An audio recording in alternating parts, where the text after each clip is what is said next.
The Jets have some work to do on their offensive line, especially at the center position. We still have no idea who the starting center in 2023 is going to be for this team, but there are a couple of intriguing draft prospects, and I'll tell you who they are today on the Locked On Jets podcast. You are Locked On Jets, your daily New York Jets podcast. Part of the Locked On Podcast Network, your team every day.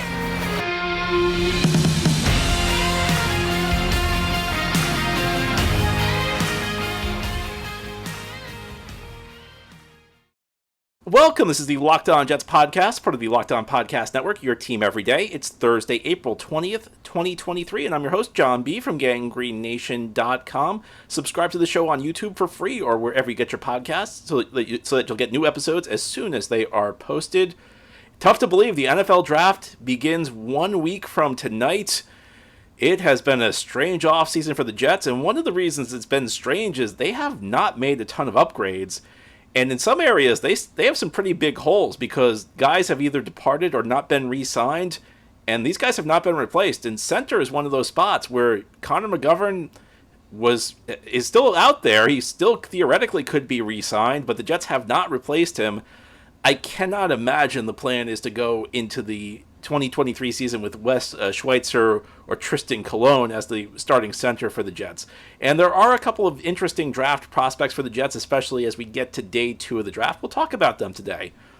Now, I think when we talk about the center position, for somebody like me who grew up with the Jets having dominant center play, it's easy to focus on it because I remember Kevin Mawai and I remember Nick Mangold, and we had them back-to-back. And from 1998 through 2016, almost every year, and there may be a few exceptions there. 05, Mawai was injured for most of the season, but for the better part of 18, 19 years, the Jets had elite center play.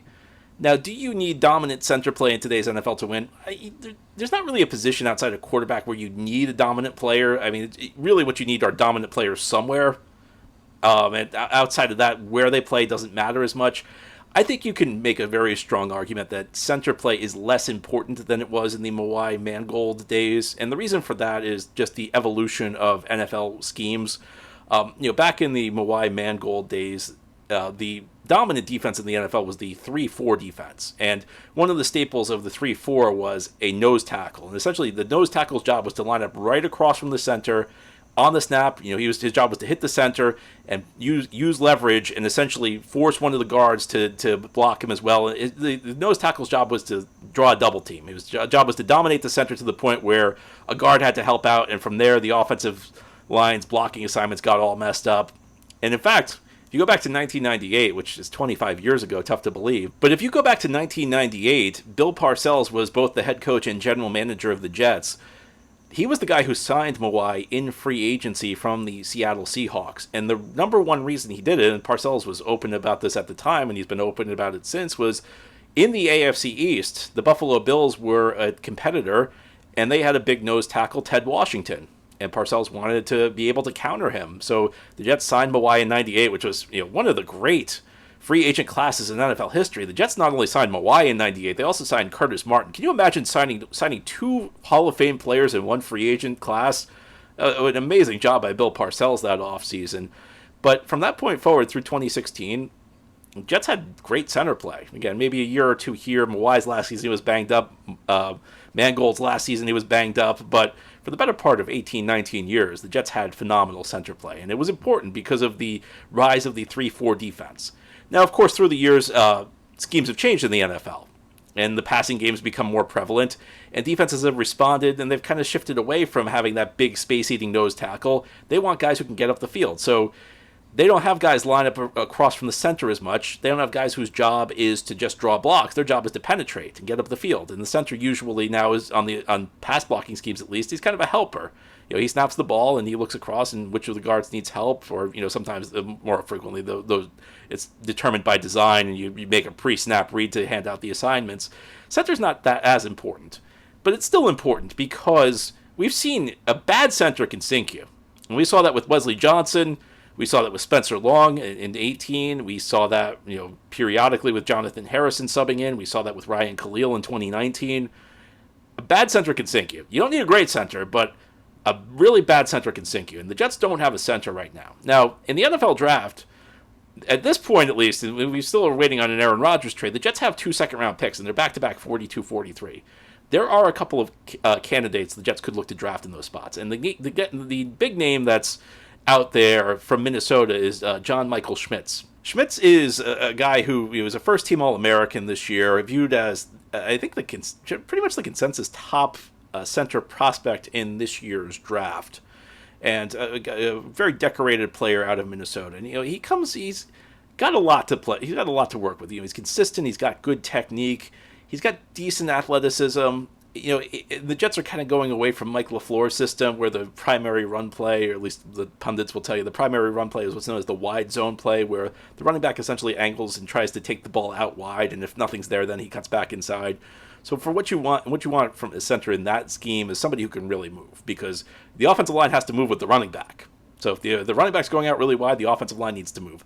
I don't know that Schmitz has quite the athleticism to dominate in that scheme, but he's got a lot of tools. He's pretty smart. I think he reads his assignments pretty well. He's pretty quick to react. There's a lot that Schmitz brings to the table.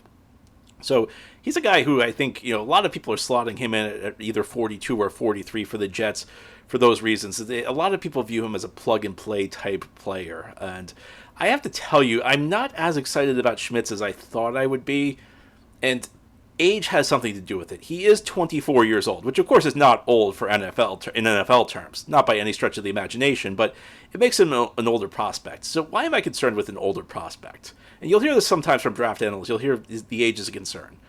Now, part of this, and this is a small part of it, is when you draft an older player, his prime is not as long. You essentially are getting him. You're getting him, and you're not getting as many good years out of him, because the older you are, the closer to the end of your career you are. I tend to think that this aspect gets a little overstated, because I think about some of the older prospects the Jets have drafted through the years. Marcus May was one of them. He was pretty good. Didn't matter whether he was an older prospect. Sione Puuha back in 2005, excellent player for the Jets. Again, maybe did not have the longevity the younger player might have had, but you're trying to find good players. Now, a good player for a long time is better than a good player for a short time, but a good player for a short time is better than a bust. So I don't think it's as big of a deal as people make it out to be.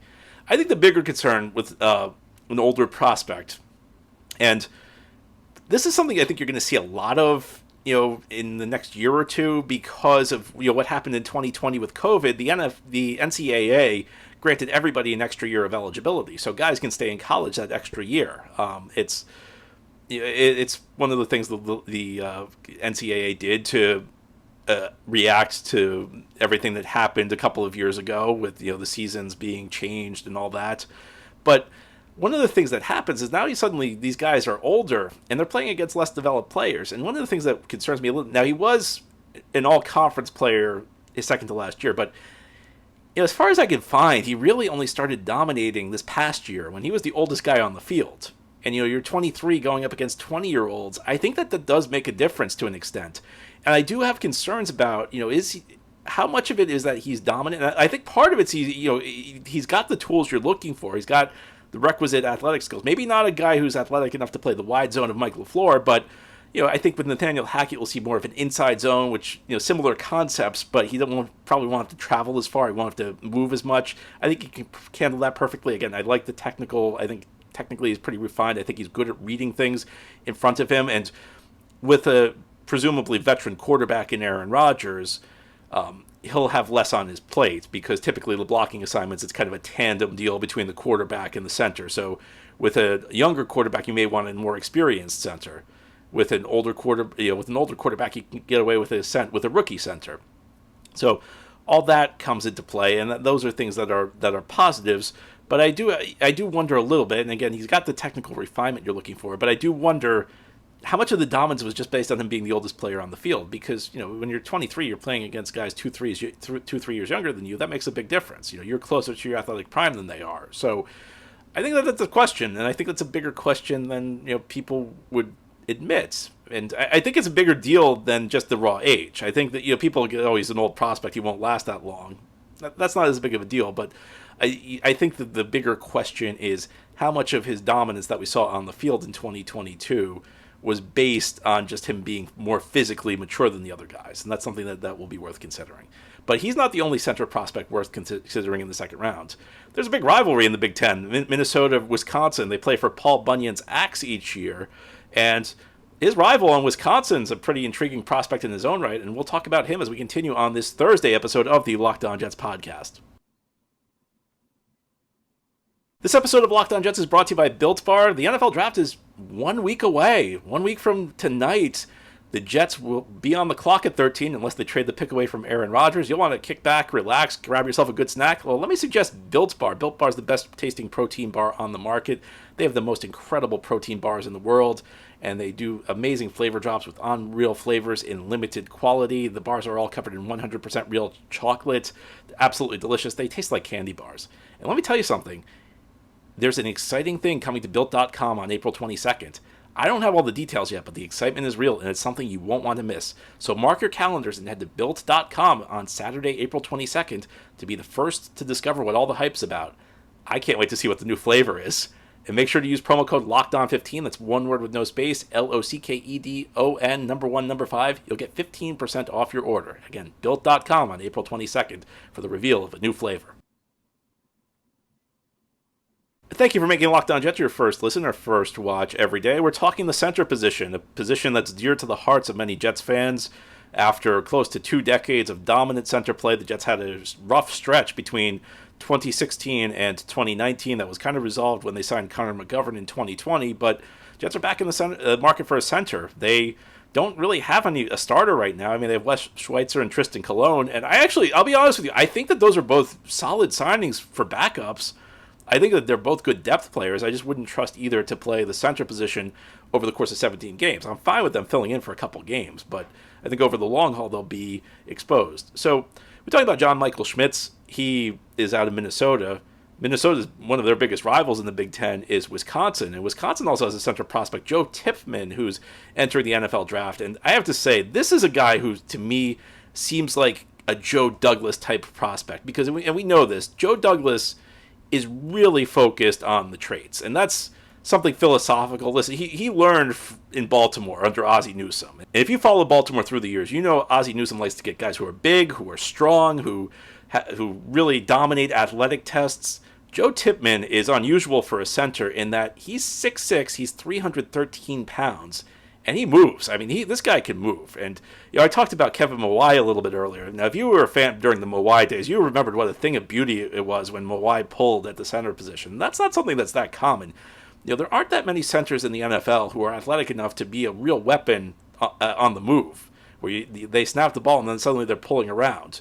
I mean, you see guards pull a lot. You see your right guard end up on the left side of the formation just throwing a block pretty frequently on power plays and counter plays.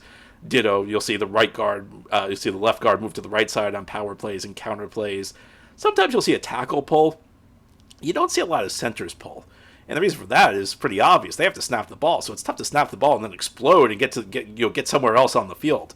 Tippmann is capable of doing it. I mean, he's got all the physical tools that you could look for. And again, I think he's pretty refined. I've seen some scouting reports suggest that he's not super refined. His awareness is lacking a little bit. I don't know that I necessarily agree with that. I think he's a very exciting prospect. And again, the physical tools are off the charts. And I've been the guy who's this week has been telling you, let's focus on the ability to play football. Let's focus on the techniques, and those things matter. But the physical tools are a little bonus. And when you combine those two, you really could have something. And I think that when you have a center who can pull, it just adds things to the playbook. You're able to add in blocking schemes that weren't there before. It brings a little bit of extra to the table. So it's always a balance. A guy who's great, who's fundamentally sound, but just doesn't have the requisite NFL athleticism. He's not going to be very good. The guy who's the great athlete who lacks technique is going to be terrible. But the guy who's a great athlete and who has good technique as a foundation, he's going to be a heck of a player for you. Now, I will never guarantee you a player, especially a second-round pick, is going to be it's going to be great. But Joe Tippmann, I think, is a very exciting prospect. Again, Joe Douglas from that Ozzie Newsome school, where they really value the physical traits. I mean, to me, this is a guy who I I'm not going to say I expect the Jets to pick him, but I think there's a very strong possibility if he's on the board at 42 or 43. I think he very well could be the pick for the Jets. What's the concern with Tippmann? Well, ironically, it's a little bit. It's kind of a catch-22 because he is 6'6", but you wonder a little bit, is that too tall? There are not many centers in the NFL who are 6'6". And what's interesting is that at the tackle position, you want a big guy. You want somebody who has length because they're facing explosive edge rushers one-on-one. The tackle position, you're essentially on an island a lot. And, if your team has to give you extra help, it's a problem. It's not something you want to do. So you need somebody who's lengthy, big arms, who essentially can make contact from far away and maintain your balance, maintain your leverage. And that's important for a tackle. On the interior, it's a little bit different because you're facing power guys. You're facing guys who are a little bit more compact. You're facing the 300-pound defensive linemen. And yes, some of them are tall, but a lot of them are built a little bit smaller, or at least shorter, and they're more compact. And there's an old saying on the offensive line: "Low man wins," and because that's how you get leverage. You get underneath somebody. So I think there's always a concern, and there have been interior linemen who have been tall, who have been very good in this league. A guy who wasn't very good with the Jets, but a guy who moved from tackle to guard, Kelechi Osemele, was successful in other spots, not with the Jets, but he played guard. Center's tough because, again, you have to snap the ball at the outset, and you've got to, and suddenly you have to adjust. So can you play center at 6'6" and be effective? Or, do you have enough time to get lower than somebody else? Because, if you're starting at 6'6", you got to get, you got to move to get low and gain the leverage. So it's a catch-22 because that frame, when he latches onto somebody, he can dominate. He just pushes them around. But you do worry a little bit about against NFL caliber talent, will the defensive tackles he plays be quick enough to get under him and kind of negate his advantage? Size is a catch-22, especially when we're talking about interior offensive linemen. Now, these are the two guys I have my eye on, Schmitz and Tippmann. They're the two guys I have my eye on for the second round for the Jets. But what if they don't get either of them? I think they could turn to the veteran free agent market, and there are two guys I have my eye on, and I'll tell you who they are as we continue this Thursday episode of the Locked On Jets podcast. This is the Locked On Jets podcast here on this Thursday. We're talking about the center position for the Jets. They got to do something. I don't think the Schweitzer-Cologne combination is going to do it for this team at center, so it's a good chance the Jets draft somebody in the second round. Two prospects, Schmitz and Tippmann. Schmitz out of Minnesota, Tippmann out of Wisconsin. Both are intriguing in their own ways, and we also know that Joe Douglas loves drafting offensive linemen early. It would not shock me at all to see the Jets go tackle at 13, center at 42 or 43, and then suddenly, that offensive line becomes something you could talk yourself into. If they hit on a couple early offensive line picks, that could change things. It could change the trajectory of the team, and it could give Aaron Rodgers a higher ceiling. Because I think one of the concerns with Rodgers is that as he approaches age 40, is he going to be able to hold up? And the offensive line is going to play a big role in that. And suddenly the Jets' offensive line goes from a major question mark to, well, still a question mark because you're trying to insert two rookies in there, but at least a unit where you can see some upside at play. But what if the Jets don't take anybody? And listen, you can never guarantee you're going to be able to take a player at a given position in the draft. Both these guys could be gone. There could be a better option available for the Jets. Again, the draft's a long-term deal. You're trying to find a guy who's going to be with you 8 to 10 years. It's not just about fixing your immediate needs, and I think that's something that people forget a lot. And listen, I don't think the Jets should even consider trading up in the second round. And this is a weak draft class, so I think that the instinct might be to trade up because there are only so many good players available that you want to make sure you get one of them. I think that instinct is wrong, though. I think that in a draft class with so few elite talents, you want to trade down and give yourself as many opportunities to find one of them. So I don't think the Jets should trade up. So what happens if they don't get a center? I think there are two options out there. There's Ben Jones, a veteran, played with Houston. He's played with Tennessee, actually coming off a Pro Bowl berth this year. Seems like a great option, right? Now, my issue with him is that he's 33, he's going to be 34. He's coming off multiple concussions. Could be at the end of his career. And we've been down this road before. Sometimes it's worked out for the Jets.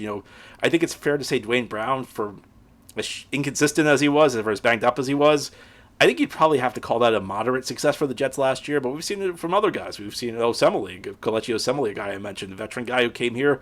He was done.